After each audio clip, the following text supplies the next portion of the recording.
While everyone is posting their fastest splits on Strava, smart runners are doing something that looks kinda embarrassing. They're running so slow that they could hold a conversation. Yet, they are the one who are actually getting faster. And here's why.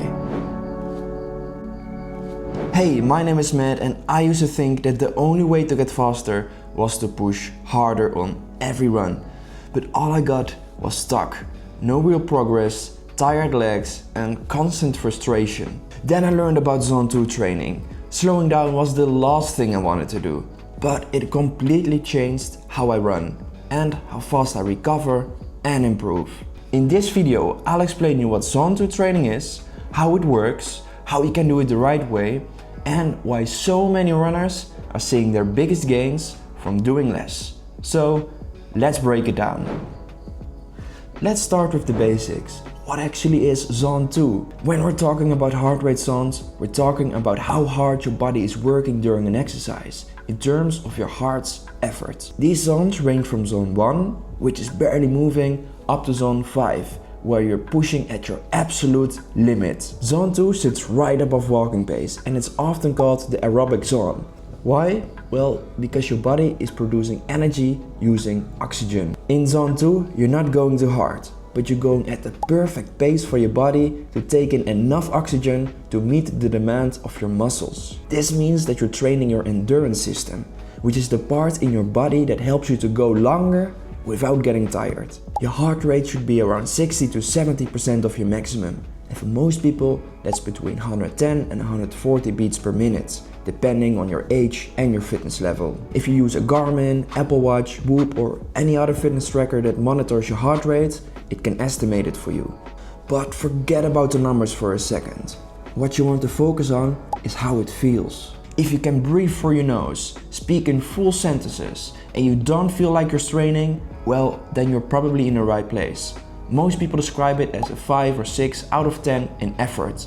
It should feel controlled, like you could keep going for a long time. And yeah, if it almost feels too easy, that means that you're probably in the right place. So why is the slow pace so effective? Zone 2 training helps you to build something that's called your aerobic engine, the foundation of everything else in running. Think of it like this. The bigger your aerobic engine, the more efficient your body becomes at using oxygen during a run, and the easier running will feel over time.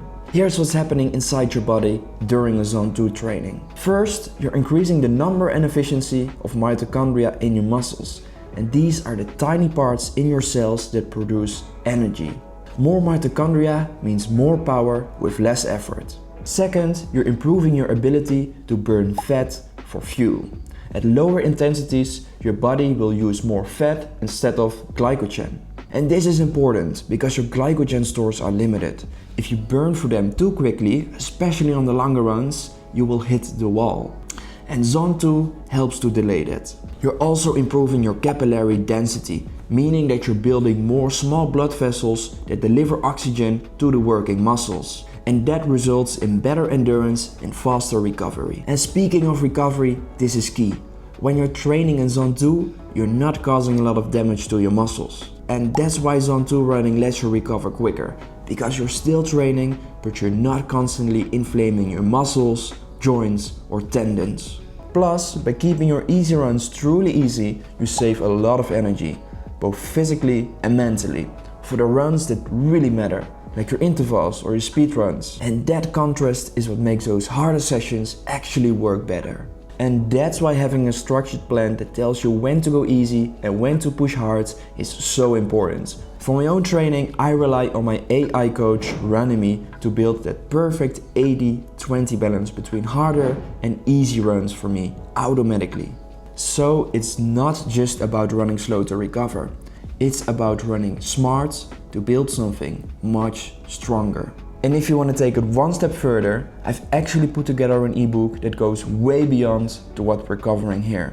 It's called The Complete Runner's Blueprint, and it breaks down the 7 essentials that every runner should know, no matter where you're starting from.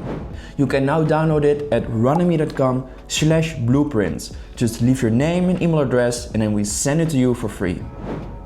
So here's something that most runners don't expect. Running slow, and I mean really slow, is surprisingly difficult. Not physically, but mentally. And you might feel uncomfortable. Not because you're out of breath, because it feels like you're not training hard enough. And you might even feel that you're going backwards. And honestly, that reaction is completely normal. Most of us have been conditioned to believe that a workout only matters when you're out of breath or clenched in sweat, because otherwise it's a waste of time, right? Well, that mindset is hard to change. Add to that the comparison trap. You might see someone fly past you on your run, or you check your Strava and you see that your pace is a full minute slower than usual. Your instinct is to speed up, just to prove something. But here's the truth, if it feels almost too easy, it's actually a sign that you're training your aerobic system properly. And if your heart rate starts creeping up on your long run, even if your pace hasn't changed, well, that's something called a cardiovascular drift. It's totally normal, and it happens more when you're dehydrated, running in the heat, or not fully recovered. So if Zone 2 training feels wrong at first, you're actually doing it right. It's just that your body and your mind needs to get used to something new. Now, how do you actually know that you're running in Zone 2? Well, there are a few checks that you can use. You can start with the nose test. If you can breathe in through your nose without gasping for air, you're probably in the right zone. You can also do the conversation test. If you can talk in full sentences without gasping for air, you're probably where you need to be. You can also use a fitness watch to check in which zone you are. Like I said before, Zone 2 is about 60 to 70% of your heart's maximum effort. Devices like Garmin, Apple Watch or Whoop show you during your run in which zone you are. And to take the guesswork out completely, the AI coach that I use, RunnyMe, actually sends me a message on Telegram before my run telling me which target pace I should follow that day to stay in Zone 2. And that makes it incredibly simple and easy to execute it correctly. So remember, don't just solely rely on numbers. Use them as a guide, but trust your own body. So now that you know what Zone 2 is and how to stay in it, the next question is, how much of it should you be doing? Most coaches and elite runners too recommend that about 70 to 80% of your total running volume should be in Zone 2. So that's about most of your running week. Let's say that you're running 4 times a week. That means that 3 runs should be in Zone 2, easy effort. The other one can be higher intensity, like an interval or a speed workout. That combination allows your body to build endurance without constantly breaking down. The key here is consistency, because Zone 2 works best when it becomes your default. Not everyone should feel like a performance. Most of them should feel controlled, repeatable and almost forgettable, because that's where long-term gains are made. Now let's wrap it up with 6 common mistakes that most runners make. Because even with the best intentions, a lot of runners still mess it up. The first mistake is running too fast on easy days. It's tempting, especially if you're tracking your pace or comparing it on Strava, but it's defeating its purpose. Second, not knowing what Zone 2 feels like. That's why the nose test and the talk test are so useful. They anchor you in effort, not in numbers. And third, skipping your hard sessions completely. Zone 2 is your foundation, but you still need to train the top end with speed or tempo workouts to get race ready.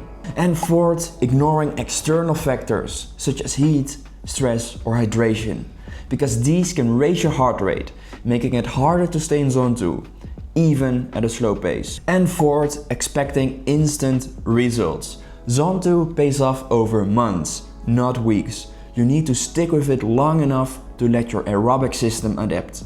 And finally, relying too much on your watch. It's a useful tool, but it doesn't always know how you feel.